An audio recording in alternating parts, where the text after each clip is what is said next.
Batanggenyo. But hindi ko tinatanggal yung pagiging Batanggenyo ko kasi I'm still proud to be a Batanggenya. That's part of your brand. Yes, at saka it's part of being me. Correct. Diba? Of my personality. So bakit yung tatanggal? Nandito pala si Pinay. Pero syempre, konti lang ng move lang tayo ng konti lang tayo ng konti. Super excited. Anong tawag dito? Ang drama mo dito, kakanta at sasayaw ko. Yes, bakit naman hindi?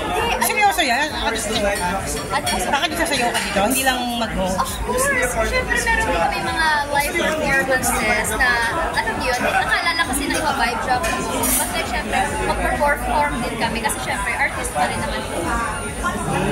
Pero paano yun? Like, parang, yun nga like what I've asked earlier, parang mag-vote kung sino makaka-perform mo. Yes, kaya rito, ang dami-dami mga vote. But syempre, kunyari, SB19, Bini. Syempre, mga fans ng Bini, hindi naman magpapatalo sa SB19. Halimbawa, gusto nila mag-top kanila. So, syempre, for the vote, yung mga people, kung sino gusto nila mag-top, and kung sino yung top, yung mag-perform. Pero paano yun? Kasi diba in terms of artist, may iba na from ABS-CBN artist to, GMA artist to. Siguro po, baka bahala na yung team kung paano makausapin, makikipag-organize po doon sa mismong artist. So, ayun, feel ko sila na lang yung mag-coordinate with it. Pero kami po, we're just excited kasi yun po yung Pero so far ba, may na-shoot na tayo? Ano, sorry? May mga na-shoot na tayo? Actually, mga na-shoot ko na po namin sa mga primer shoots pero wala pa po kami kasi live po ang... Live sila man. Live ba ito? Live? Live kayo? Live po. Hindi ka kinakabahan pag live? Kasi po ako parang hindi na naman kasi more of enjoyment naman. So, mas i-enjoy kasi mas kinakabahan ka, mas lalo kang magkakaban, mas lalo kang mag-pressure. So, enjoy lang, just be happy.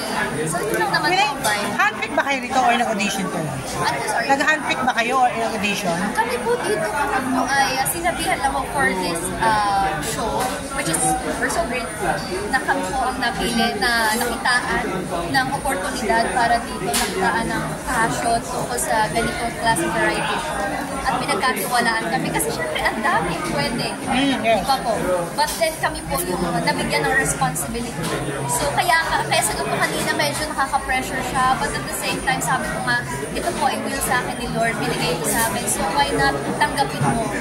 Tapos syempre ipakita din yung best. Lahat ba ito puro OPM lang? Ay, all OPM po talaga. Kasi syempre gusto ka natin mabigyan ng spotlight yung mga OPM artists. Kasi syempre, di ba, alam naman natin napakadaming talented pero hindi nabibigyan ng spotlight. Hindi nabibigyan ng oportunidad kasi ang daming kwento, ang daming... Yan, syempre, bawat music nila, may kwento yan.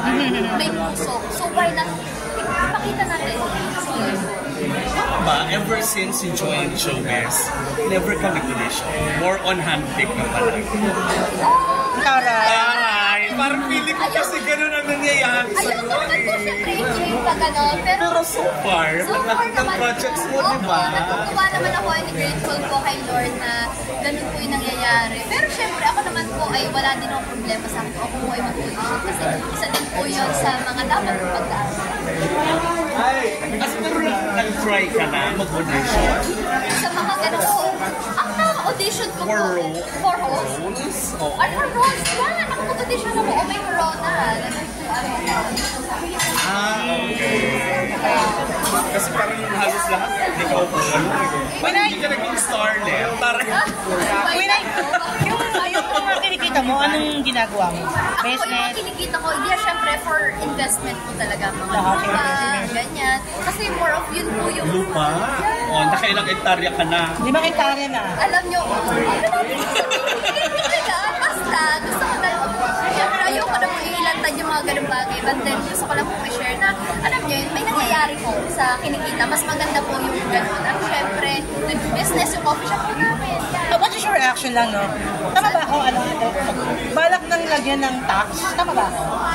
Yung online platform? Tama ba ako? Ay, hindi, meron. Meron na? Ano lang reaction ng bagay? Actually, nagulat din kami, syempre, another ano din sa amin. Ayun na nga. But at the same time, kasi hindi naman natin nasisisi din eh. Talagang ganun na lang siya. Kasi trabaho na kasi. Oo, trabaho na din kasi talaga. At saka, syempre, batas eh. So, hindi naman natin pwedeng You have to follow that. Totoo eh. So, respeto na natin. So, okay sa'yo? Okay sa akin kasi... Hindi mo naman iniinda? Hindi naman? Hindi naman kasi kahit iinda ka naman, wala din mangyayari. Basta susunod or hosting? Oh, acting or hosting?